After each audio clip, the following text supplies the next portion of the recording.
ሁላችን መልካም ሰንበት። እግዚአብሔር አምላካችን እጅግ አድርገን እናመሰግናለን። አሜን። ስለ እያንዳንዳችን እግዚአብሔር በብዙ ስለረዳን ስለመራን ሕይወትን ስለሰጠን ስሙ ብሩክ ይሁን። አሜን። ስለ ዛሬው ዕለት የእግዚአብሔር ስም የተመሰገነ ይሁን። አሜን። ስለ ዝማሬው እግዚአብሔር ስም የተመሰገነ ይሁን። አሜን። እነዚህን ፋይሎችን እንባርካቸው። እግዚአብሔር ይባርካቸው። እግዚአብሔር ይባርካቸው። እወቁ በሚል ርዕስ የእግዚአብሔርን ቃል በጋራ እናጠናለን። እወቁ በሚል ርዕስ ከዛ ፊት ግን 3 ጥያቄዎችን በጋራ እንድናይ እፈልጋለሁ። 3 ጥያቄዎችን። የመጀመሪያው ጥያቄ መንገደኞች ነን ወይ? የመጀመሪያው ጥያቄ መንገደኞች ነን ወይ? እስቲ መንገደኞች እንደሆናችሁ የሚሰማችሁ ሰዎች ስንቶቻችሁ ናቸው? መንገደኞች ነው። እግዚአብሔር ይባርካችሁ። የመጀመሪያው ጥያቄ ነው። ሁለተኛው ጥያቄ ከየት ወዴት እየሄድን ያለን መንገደኞች ነን? ከየት ወዴት እየሄድን ያለን መንገደኞች ነን። ሶስተኛው ጥያቄ በመንገዳችን ላይ ስንሄድ ማወቅ ያለብን ነገር መረዳት ያለብን ነገር ምንድን ነው? እነዚህ 3ቱንም ጥያቄዎችን እንድታስቡ እፈልጋለሁ። ትምህርቱን እየቀጠልን ስንሄድ እነዚህን ጥያቄዎችን እየመለስን እንሄዳለን። መንገደኞች፣ መጽሐፍ ቅዱሳችን ስለ መንገደኞች ስለ መጻተኞች ምን እናገራል? እስቲ መጽሐፍ ቅዱስ የያዛችሁ መጽሐፍ ቅዱስ እግዚአብሔር ይባርካችሁ። እግዚአብሔር ይባርካችሁ። ስለ መንገደኞች ምን ያህል እስቲ መጽሐፍ ቅዱሳችንን በጋራ ነኝ። አንደኛ ዜና ምዕራፍ 29 ቁጥር 15 ላይ እንደዚህ የሚል ቃል አለ። አባቶቻችንም ሁሉ እንደነበሩ እኛ በፊት ስደተኞችና መጻተኞች ነን፣ ዘመናችንም በምድር ላይ እንደ ጥላ ናት፣ አትጸናም። ከዚህ ቀደም የነበሩ የእምነት አርበኞች፣ የሃይማኖት አባቶች፣ ነቢያት፣ ሐዋርያት ልመጣ ያለውን ታላቁን ተስፋ በማሰብ ልገለጥ ያለውን ታላቁን ተስፋ በማሰብ በምድር እየሄዱ በምድር ላይ ሳሉ በመንገዳቸው የሚገጥማቸው የተኛውንም ተግዳሮቶች ፈተናዎችን ሁሉ በእምነት ይጋፈጡ ነበር፣ ድልም ነስተዋል። እግዚአብሔር ስም የተመሰገነ ይሁን። ዛሬም በምድር ላይ ያለን ክርስቲያኖች መንገደኞች ነን። መንፈሳዊ እስራኤላውያን መንገደኞች ነን። አንድ ማወቅ ያለብን ነገር ምንድነው? ዛሬ በምድር ላይ የምናያቸው ነገሮች ቋሚ የሚመስሉ ዘላለማዊ የሚመስሉ ነገሮች ሁሉ የሚያልፉ ናቸው፣ አላፊ ናቸው፣ ጥላ ናቸው። የሚጸና ነገር አንድም ነገር የለም እላለሁ። ይህንን እንድንረዳ እግዚአብሔር ጸጋውን ያብዛልን። አንዳንድ ጊዜ በህይወት ብዙ ፈተናዎች ሲመጡብን አይኖቻችንን ከእግዚአብሔር ላይ እናነሳለን። አንደኛ ጴጥሮስ ምዕራፍ 2:11 ላይ በመንገድ ላይ ሳለን ከሚገጥሙን ፈተናዎች መካከል አንዱና ዋነኛውን ይገልጻል። ምዕራፍ 2:11 ላይ ወዳጆች ሆይ ነፍስን ከሚዋጋ ስጋዊ ምኞት ትርቁ ዘንድ እንግዶችና መጻተኞች እንደመሆናችሁ እለምናችኋለሁ ይላል። ያ ማለት ምንድነው?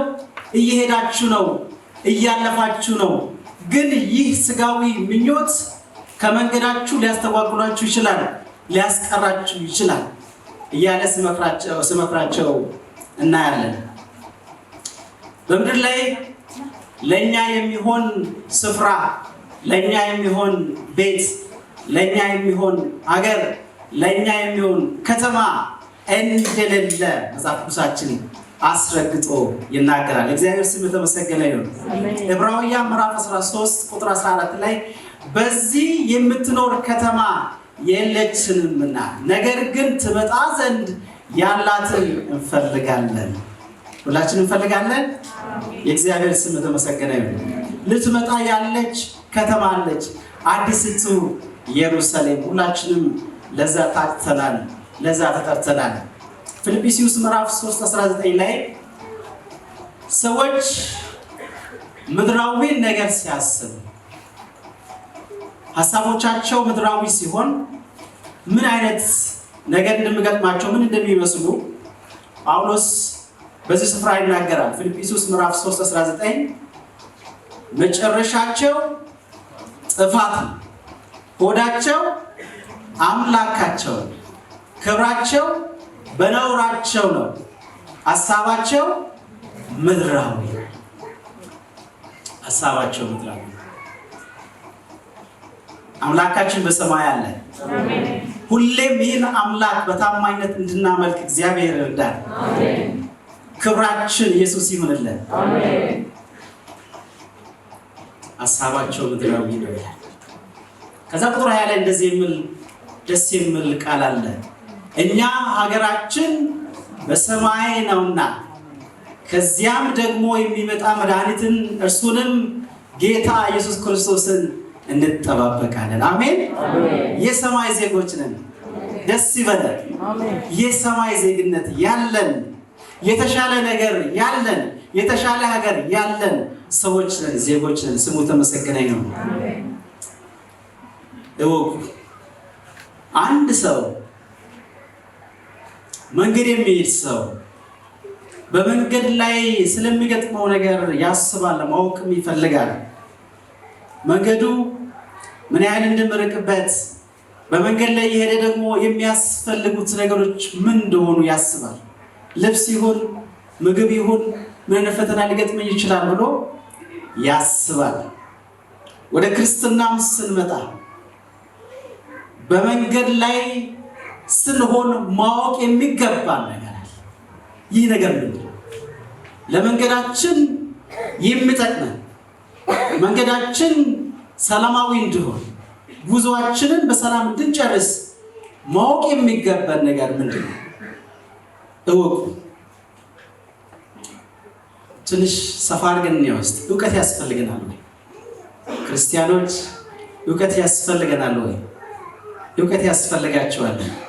ስለ እውቀት፣ ስለ ጥበብ ምሳሌ መጽሐፍ ላይ በብዙ ተጠቅሶ እናገኛለን። ሁለት ክፍል ብቻ እንድናይ እፈልጋለሁ።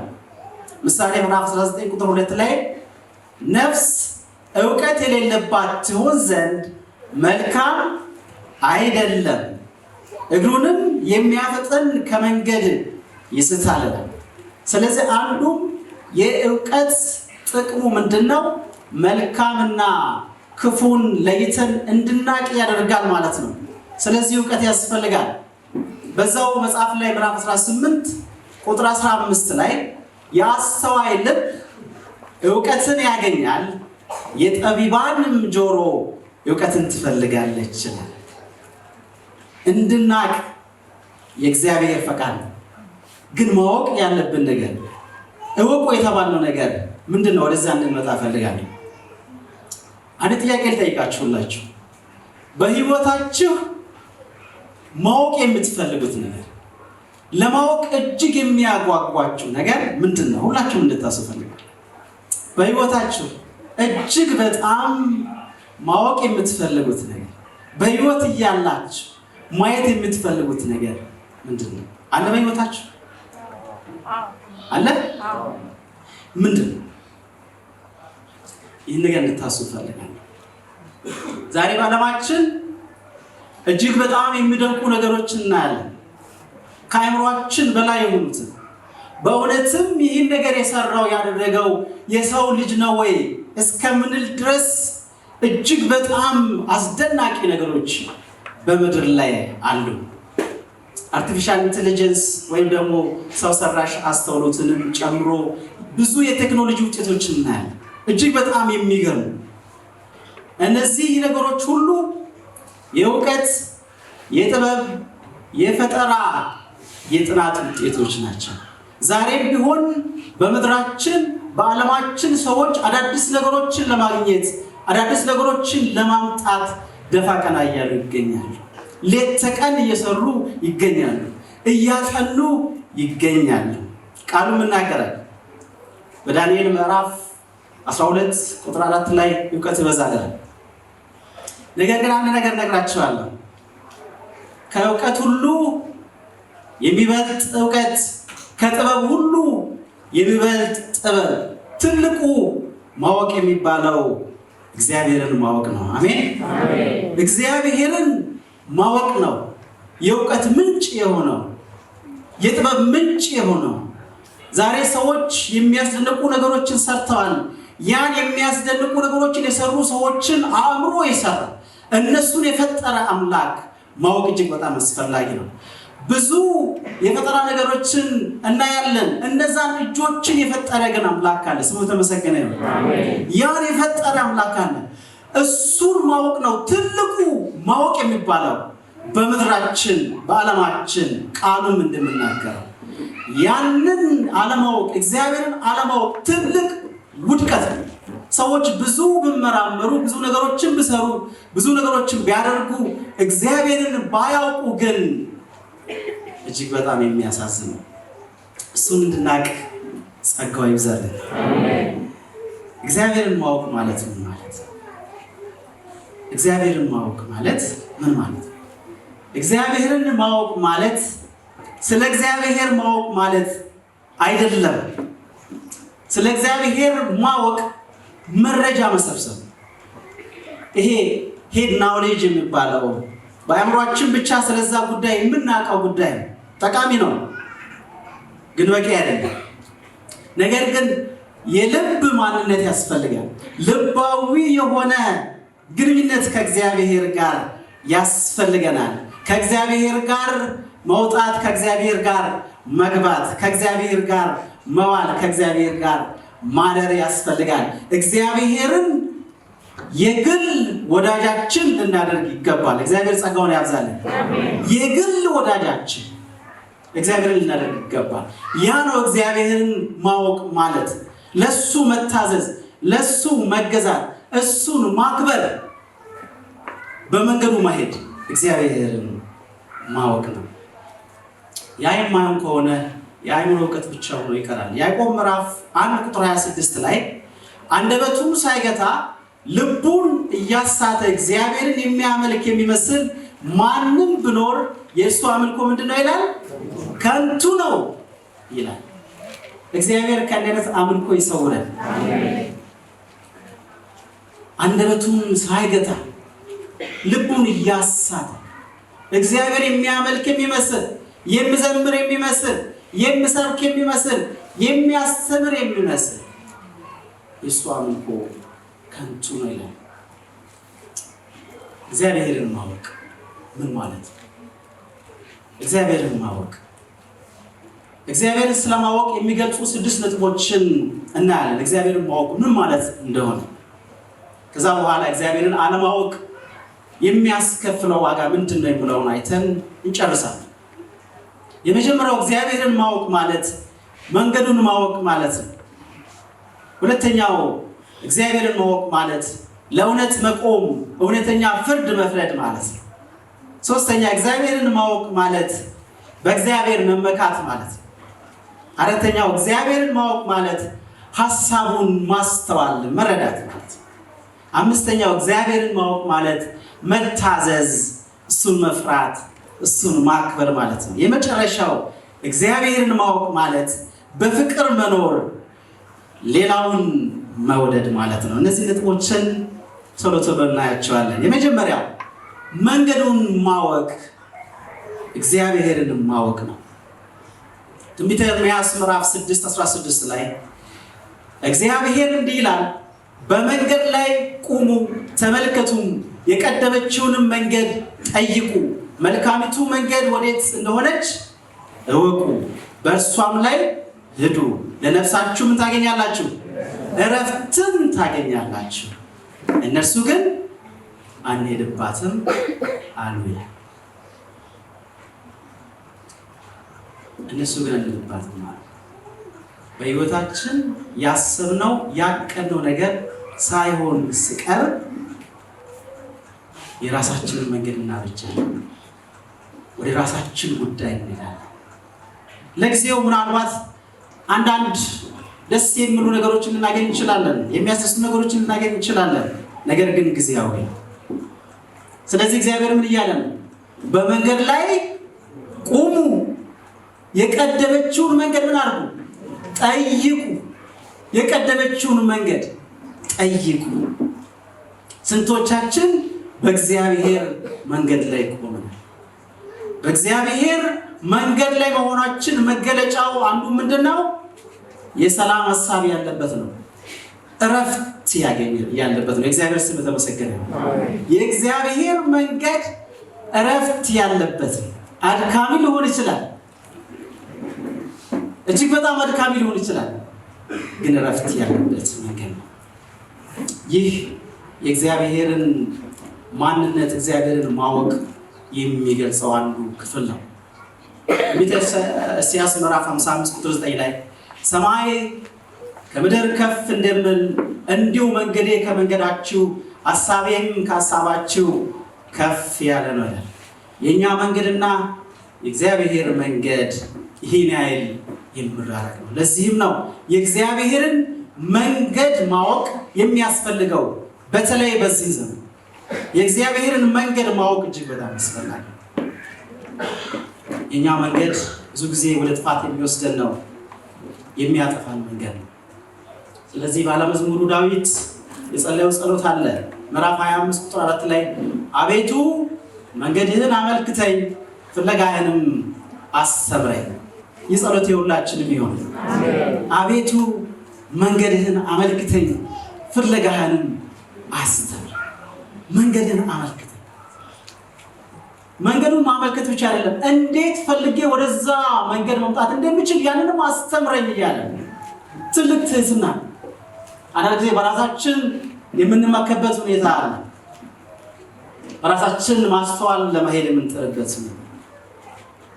መንገድን አመልክተኝ የሚል ጸሎት ያስፈልጋል። በዛው መጽሐፍ 86:11 ላይ አቤቱ መንገድህን ምራኝ፣ በእውነትህም እሄዳለሁ፣ ስምህን ለመፍራት ልቤ ደስ ይለዋል። በእውነት እሄዳለሁ። በእግዚአብሔር መንገድ እውነት ያለበት፣ በእግዚአብሔር መንገድ ስንሄድ ደስታ እንዳለ ዳዊት ይናገራል። ሁለተኛው ነጥብ ነው። ሁለተኛው እግዚአብሔርን ማወቅ ማለት ለእውነት መቆም ወይም ደግሞ ሁለተኛ ፍርድ መፍረድ ማለት ነው። እግዚአብሔርን ማወቅ ትንቢተ ኤርምያስ ምዕራፍ 22 ቁጥር 6 ላይ የድሃውንና የችግረኛውን ፍርድ ይፈርድ ነበር፣ በዚያም ጊዜ መልካም ሆኖ ነበር። ይህ እኔን ማወቅ አይደለም። ምን ይላል እግዚአብሔርን ማወቅ ማለት ለድሃ መቆም ነው፣ ለተገፉት መቆም ነው፣ ፍትህ ለጎደላቸው ያ ፍትህን እንዲያገኙ ማድረግ ነው።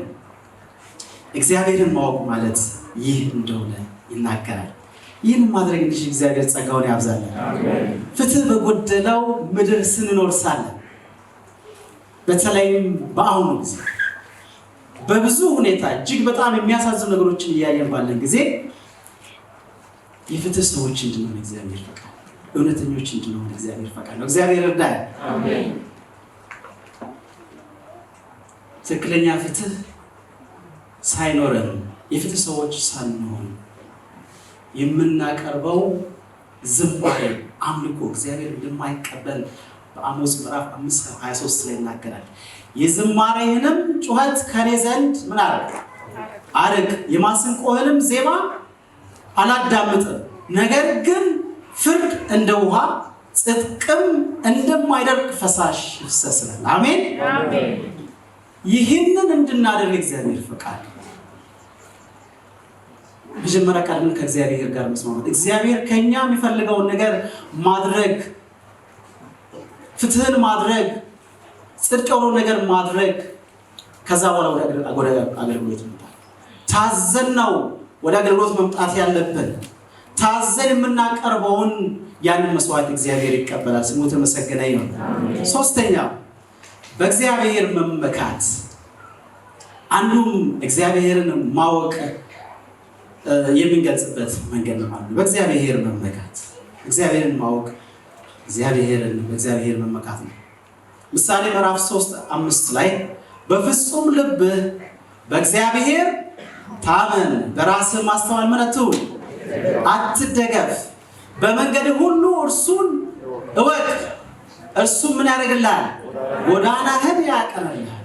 በራሴ አስተያየት መቱን ጠቢብ አትሁን፣ እግዚአብሔርን ፍራ ከክፋትም ራቅ ይላል። ዛሬ ዓለማችን ብዙ ነገር ነው የምታስተምረን። ራሳችንን እንድንወድ ባለን ነገር እንድንመካ ዓለማችን በብዙ ታስተምረናለች። መጽሐፍ ቅዱሳችን ግን ምን ይላል? በእኛ በሆነው በየትኛውም ነገር እንዳንመካ፣ ውድቀትም ስለሆነ ማለት ነው። ስለዚህ በራስ አስተሳሰብ በራስህ ጥበብ መሆንን ተው፣ ነገር ግን በማን ተመካ? በማለት ተደገፍ፣ በእግዚአብሔር ላይ ተደገፍ ትላለህ። ስሙ ብሩክ ይሁን። መደገፍ እንድልሽ እግዚአብሔር ጸጋውን ያብዛልን። ኤርምያስ ምዕራፍ 9:23 ላይ እግዚአብሔር እንዲህ ይላል፣ ጠቢብ በጥበቡ ምን አይሁን? አይመካ፣ ኃያልም በኃይሉ አይመካ፣ ባለጠጋም በብልጥግናው አይመካ፣ ነገር ግን የሚመካው ምሕረትንና ፍርድን ጽድቅንም በምድር ላይ የማደርግ እኔ እግዚአብሔር መሆንን በማወቅና በማስተዋል በዚህ ይመካ። አሜን። ይህንን በማወቅ ምሕረትን፣ ፍርድን፣ ጽድቅን በምድር ላይ የማደርግ እኔ እንደሆንኩ በማወቁ ይመካ። መመካት ቢያስፈልገን በዚህ ነው የምንመካው።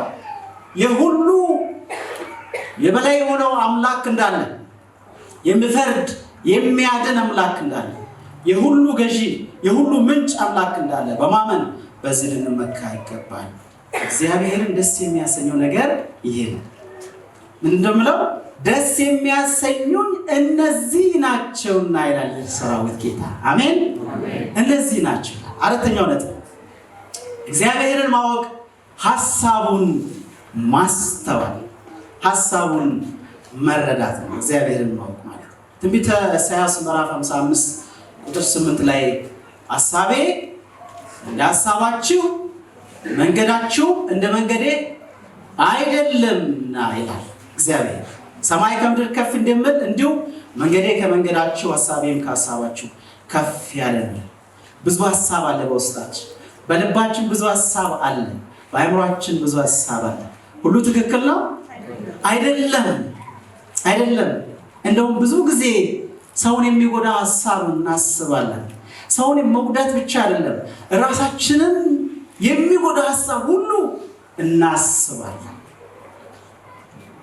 ስለዚህ ነው እግዚአብሔር ምን እያለ ነው?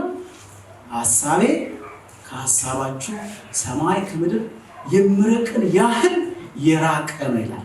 ወደ እግዚአብሔር ሐሳብ መምጣት እንድንችል እግዚአብሔር ጸጋውን ያብዛልን። እግዚአብሔርን በማወቅ ውስጥ ከሱ ሐሳብ ጋር መስማማት ማለት እግዚአብሔርን በማወቅ ውስጥ መዝሙረ ዳዊት 33:11 ላይ የእግዚአብሔር ምክር ግን ለዘላለም ይኖራል፣ የልቡም ሐሳብ ለልጅ ልጅ ነው ይላል። አሜን። የእግዚአብሔር ሐሳብ ሁሌም ለሰው ልጅ መልካም። ትንቢተ ኤርምያስ 29:11 ላይ ለእናንተ የማስባትን ሐሳብ እኔ ያውቃለሁ፣ ፍጻሜና ተስፋ ይሰጣችሁ ዘንድ የሰላም ሐሳብ ነው እንጂ የክፉ ነገር አይደለም። አሜን። ይህ ሰላም ሐሳብ እግዚአብሔር የሚያስብልን ለልጆቹ። አንዳንድ ጊዜ ስንቆነጠጥ የሆነ ነገር ሲገጥመን እግዚአብሔር ለምንድን ነው የተዋለ? ለምን እግዚአብሔር ጸጥ ብሎ ያየን ምንልበት ጊዜ አለ አይደል?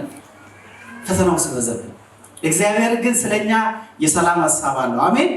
መልካም ነገር አለው፣ መልካም እቅድ አለው እግዚአብሔር ለህይወታችን። እናንተም ትጠሩኛላችሁ፣ ሄዳችሁም ወደ እኔ ትጸልያላችሁ፣ እኔም እሰማችኋለሁ። አሜን። የሚሰማን አምላክ አለ። ፊልጵስዩስ 2:5 ላይ በክርስቶስ ኢየሱስ የነበረ ይህ ሐሳብ በእናንተ ዘንድ ደግሞ ይሁን ይላል። አሜን። የሰላም ሐሳብ፣ የፍቅር ሐሳብ፣ የደስታ ሐሳብ፣ የትህትና ሐሳብ፣ የመታዘዝ ሐሳብ በሁላችንም ልብ ይሁን። አሜን። የእግዚአብሔርን ሐሳብ መረዳት እጅግ በጣም አስፈላጊ ነው። እግዚአብሔርን ማወቅ አምስተኛው መታዘዝ ወይም ደግሞ ማክበር፣ እሱን ማክበር ማለት ነው። እግዚአብሔርን ማወቅ ማለት ነው። አንደኛ ዮሐንስ መልእክት ምዕራፍ 2 ቁጥር 4 ላይ አውቀዋለሁ የሚል ትእዛዛቱንም የማይጠብቅ ምንድነው ይላል? ውሸተኛ ወይም ሐሰተኛ ነው፣ እውነትን በእርሱ ውስጥ የለም ይላል። ወገኖቼ እግዚአብሔርን እናውቃለን የምንል ከሆነ እናመልካለን ክርስቲያኖች ነን የምንል ከሆነ ትእዛዛቱን ልንጠብቅ የግድ ይላል ማለት ነው። ኦፕሽናል የግድ ይላል። ይህን የማናደርግ ከሆነ እውነት በውስጣችን እንደሌለ ቃሉ ይናገራል። እንድንታዘዝ እግዚአብሔር ጸጋውን ያብዛልን። ትእዛዛቱን እንድንጠብቅ ምሳሌ ምዕራፍ 9:10 ላይ የጥበብ መጀመሪያ እግዚአብሔርን መፍራት ነው፣ ቅዱሱንም ማወቅ ማስተዋል ነው። ማስተዋል እግዚአብሔርን መፍራት የሚለውን ቃል የትንቢት መንፈስ ሲገልጽ መታዘዝ ነው። መታዘዝ እስቲ መታዘዝ የምትወዱ ሰዎች አላችሁ? እግዚአብሔር ይባርካችሁ። በእውነት በመታዘዝ ውስጥ ያለ በረከት ልነግራችሁ አልችልም። በእውነት ለዚህ ነው መጽሐፍ ቅዱሳችን ስለ ልጆች ሲናገር እሺ ብትሉ ብትታዘዙ የምድርን በረከት ትበላላችሁ፣ እምቢ ብትሉ ብታምፁ ግን ሰይፍ ይበላችኋል። እግዚአብሔር ይርዳል። መታዘዝ ራዕይ ምዕራፍ 14 ቁጥር 7 ላይ ዮሐንስ ራዕይ ምዕራፍ 14 ቁጥር 7 ላይ በታላቅ ድምፅም የፍርዱ ሰዓት ደርሷልና እግዚአብሔርን ፍሩ፣ ክብርንም ስጡት፣ ሰማይና ምድርንም ባህርንም የውሃ ምንጮች ለሰራው ምን አድርጉለት? ስገዱለት። ለዚህ ለክፋት ዓለም ለምጠፋው ዓለም ማምለጫው መንገድ ለእግዚአብሔር መታዘዝ ነው። ክብርን ለእርሱ መስጠት ነው። ለሱ መስገድ ነው። እግዚአብሔር ስም የተመሰገነ ይሁን። ዓለማችን አሁን ከደረሰባት ውጣ ውረድ ፈተና ማምለጥ የምትችለው ለእግዚአብሔር ስትታዘዝ፣ እሱን ስታመልክ፣ ስታከብር ነው። እኛ ሁላችንም በልባችን ማድረግ እንችል እግዚአብሔር ጸጋውን ያብዛል። አሜን። በትንቢት መንፈስ እግዚአብሔርን መፍራት ማለት ትእዛዛቱን መጠበቅ ነው ይላል። መታዘዝ ይላል። በጣም ደስ የሚል ቃል። መታዘዝ ማለት ንጹህ የፍቅር ፍሬ ነው ይላል። የሚያነጻ ነው ይላል። መታዘዝ የደስታ ሁሉ ምንጭ ነው፣ መሰረት ነው ይላል። እንድንታዘዝ እግዚአብሔር ጸጋውን ያብዛል። በእውነት እንድንታዘዝ በዚህ በክፉ ዘመን ላይ እንድንታዘዝ እግዚአብሔር እንድንገዛ እግዚአብሔር ጸጋውን ያብዛል። የመጨረሻው ሌላውን መውደድ፣ እግዚአብሔርን ማወቅ ማለት ሌላውን መውደድ ወይም በፍቅር መኖር ማለት ነው። አንደኛ ዮሐንስ መልእክት ምዕራፍ 4 ቁጥር ወዳጆች ሆይ ፍቅር ከማን ነው? ከእግዚአብሔር ስለሆነ የሚወደውም ሁሉ ከእግዚአብሔር ስለተወለደ እግዚአብሔርንም ስለሚያውቅ እርስ በርሳችን እንዋደድ። አሜን። ሁላችንም እርስ በርሳችን እንዋደድ። የምንዋደድ ከሆነ ማን እናውቃለን? እግዚአብሔርን እናውቃለን ማለት ነው ወገኖቼ። የምንዋደድ ከሆነ መገለጫችን የምንለየው ሰዎች እኛን አይተው እነዚህ ሰዎች ክርስቲያኖች ናቸው ሊሉ የሚችሉት አንዱም በፍቅራችን ነው። አንዳችን ለአንዳችን ባለን ፍቅር ነው። በዚህ ክፉ በሆነ ዘመን ሰዎች እጅግ በጣም ራስ ወዳድ በሆኑ ዘመን እግዚአብሔር ፍቅሩን ያብዛለን። አሜን። አንደኛ ዮሐንስ መልእክት 4:8 በዛው መጽሐፍ ላይ ፍቅር የሌለው እግዚአብሔርን አያውቅም። እግዚአብሔር ምንድን ነው? ፍቅር ነው። አሜን። እግዚአብሔር ፍቅር ነው። የምናመልከው አምላክ ፍቅር ነው። በአንደኛ ቆሮንቶስ ምዕራፍ 13 ላይ ምንድን ነው የምንለው? እምነት፣ ተስፋ፣ ፍቅር እነዚህ ሶስቱ ጸንተው ይኖራሉ። ከነዚህ የሚበልጠው ምንድን ነው? ፍቅር ነው። ስሙ የተመሰገነ። ፍቅር የእምነታችን መሰረት። እግዚአብሔር ፍቅሩን ያብዛል። ሰውን መውደድ፣ በእውነት ሰውን መውደድ የእምነታችን መሰረት ፍቅር ነው። ክርስቶስ ደቀ መዛሙርቱን የመከረው ምክር አለ በዮሐንስ ምዕራፍ 13:34 ላይ እርስ በርሳችሁ ትዋደዱ ዘንድ እንደወደድኋችሁ እናንተ ደግሞ እርስ በርሳችሁ ትዋደዱ ዘንድ አዲስ ትእዛዝ እሰጣችኋለሁ። እርስ በርሳችሁ ፍቅር ቢኖራችሁ ምን ትሆናላችሁ? ደቀ መዛሙርቴ እንደሆናችሁ ሰዎች ሁሉ በዚህ ያውቃሉ ይላል። አሜን አሜን። ስንዋደድ ክርስቶስ ራሱ ተናገረው ሰዎች በዚህ ያውቃሉ። ደቀ መዛሙርት ብሎ ትክክለኛ ክርስቲያኖች እንደሆነ ሰዎች በዚህ ያውቃሉ። በፍቅራችን ፍቅሩን ያብዛልን። አሜን። እግዚአብሔርን አለማወቅ የሚያስከትለው አደጋ ምንድን ነው? እሱን አይተን ወደ ፍጻሜ እንመጣለን። ሮሜ ምዕራፍ 1:28 ላይ እግዚአብሔርን ለማወቅ ባልወደዱት መጠን እግዚአብሔር የማይገባውን ያደርጉ ዘንድ ለማይረባ አእምሮ አሳልፈው ሰጣቸው። እግዚአብሔር ይጠብቀን። እግዚአብሔርን ለማወቅ ባልወደዱ መጠን እግዚአብሔርን ለማወቅ ባልወደድን ቁጥር አደጋ ውስጥ እንገባለን። አእምሯችን እንዴት ማሰብ ይጀምራል?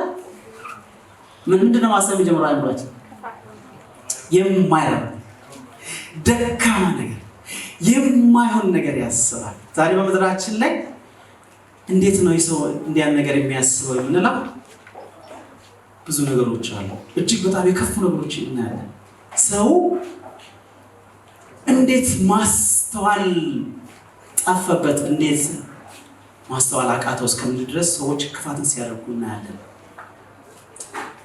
እግዚአብሔርን አለማወቅ ትንቢተ ኢሳይያስ ምዕራፍ 5:13 ላይ ስለዚህ ሕዝቤ ወደ ምርኮ ሄዱ ጌታን አላወቁትምና ከበርቴዎቻቸውም ተራቡ ሕዝባቸውም ተጠማ። ማንን አላወቁትም? ጌታን አላወቁትም፣ እግዚአብሔርን አላወቁትም ይላል። እግዚአብሔር ከዚህ ይሰውረን። በእውነት ብዙ ነገር ሞልቶን እያለን ነገር ግን ጌታን ባናቅ በባርነት ውስጥ እንገኛለን። እንራባለን፣ እንጠማለን፣ መንፈሳዊ ረሃብ ውስጥ እንገኛለን። እግዚአብሔር ከዚህ ይጠብቀን። እግዚአብሔርን አለማወቅ ኤፌሶን ምዕራፍ 4:18 ላይ እነሱ ባለማወቃቸው ጠንቅ በልባቸው ደንዳናነት ጠንቅ ልባቸው ጨለመ ከእግዚአብሔርም ሕይወት ራቁ ይላል። ምን በመሆናቸው? ባለማወቃቸው ጠንቅ ልባቸው ምን ሆነ? ደነደነ፣ ጨለመ። ፈጣሪያችንን እንድናቅ ጸጋው ይብዛልን። ዘዳግም ምዕራፍ 8:19 ላይ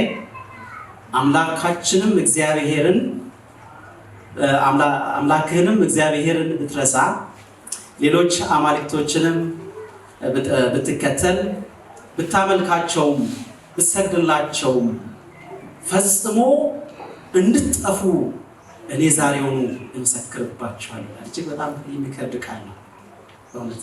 እግዚአብሔርን እንዳንረሳ፣ እሱን እንድንከተል፣ እንድናመልከው። በምድር ላይ ያሉ ብዙ ነገሮች አሉ። ሌሎች ነገሮችን እንዳናመልክ፣ እሱን ብቻ እንድናመልክ እግዚአብሔር ጸጋውን ያብዛልን። እስራኤላውያን ባለመታዘዛቸው ዋጋ ከፍለዋል። ለ40 ዓመታት በምድረ በዳ ተቅበዝብዘዋል። አንድ ትውልድ ሁሉ እስኪያልፍ ድረስ በሞት ተቀጥተዋል። እንዲሁም ደግሞ በብዙ በመቅሰፍት ተመትተዋል። መንፈሳዊ ችግር ገጥሟቸዋል። ልቦቻቸው ደንድኗል። ዛሬም በሕይወት ያለን ክርስቲያኖች፣ መንፈሳዊ ክርስቲያኖች እግዚአብሔርን እንዳንረሳ ጥንቃቄ ማድረግ አለብን። መዝሙረ ዳዊት ምዕራፍ 50:22 ላይ እግዚአብሔርን የምትረሱ እናንተ ይህን አስተውሉ፣ አለዚያ ግን ይነጥቃል የሚያድንም የለም ይላል። እውቀት ያስፈልገናል። ያስፈልጋል። አያስፈልግም? ያስፈልጋል። ከእግዚአብሔር ዘንድ የሆነ እውቀት። የመጀመሪያው እውቀት ያልኳችሁ ምንድን ነው? እግዚአብሔርን ማወቅ። ትንቢተ ሆሴዕ ምዕራፍ 4:6 ላይ ሕዝቤ ዕውቀትን ከማጣቱ የተነሳ ምን ሆኗል? ጠፍቷል። አንተም ዕውቀትን ጠልተሃልና እኔ ካህን እንዳትሆነኝ እጠላሃለሁ።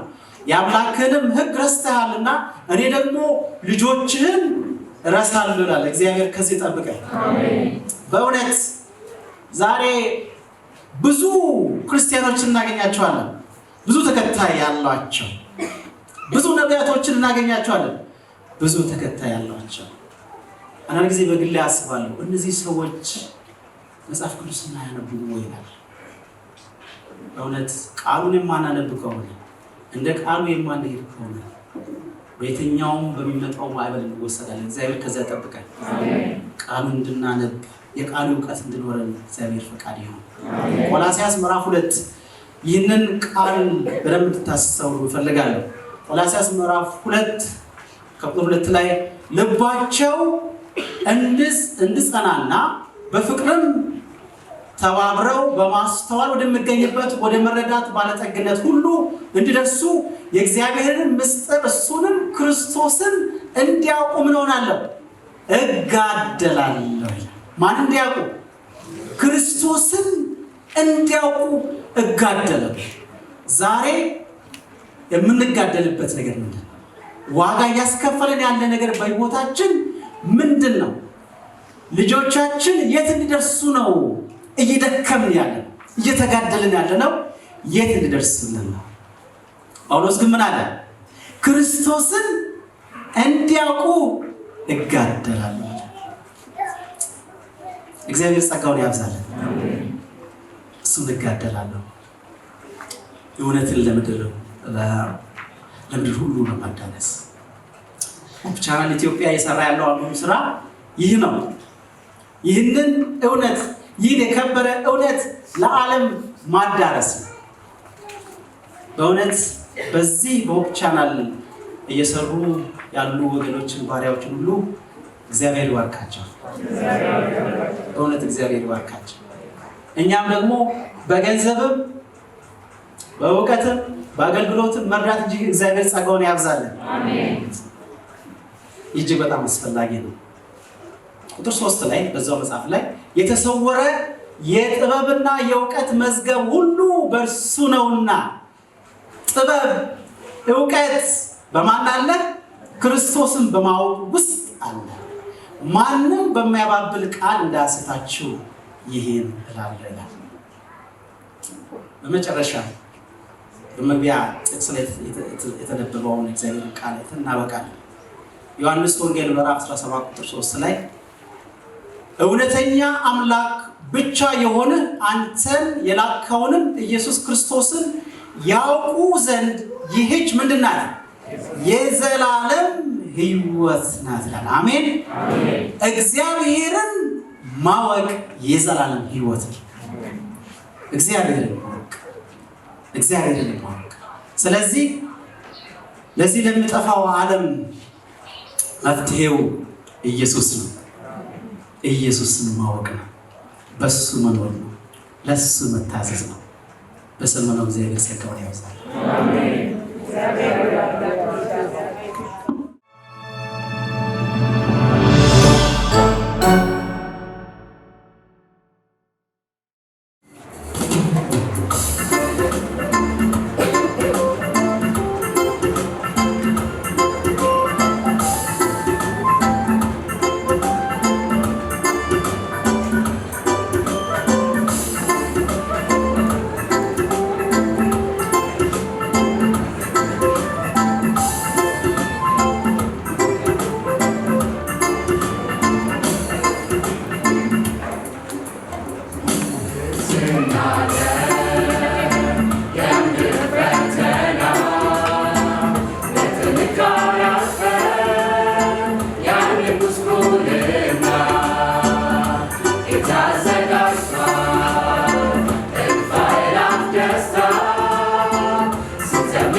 Jerusalem.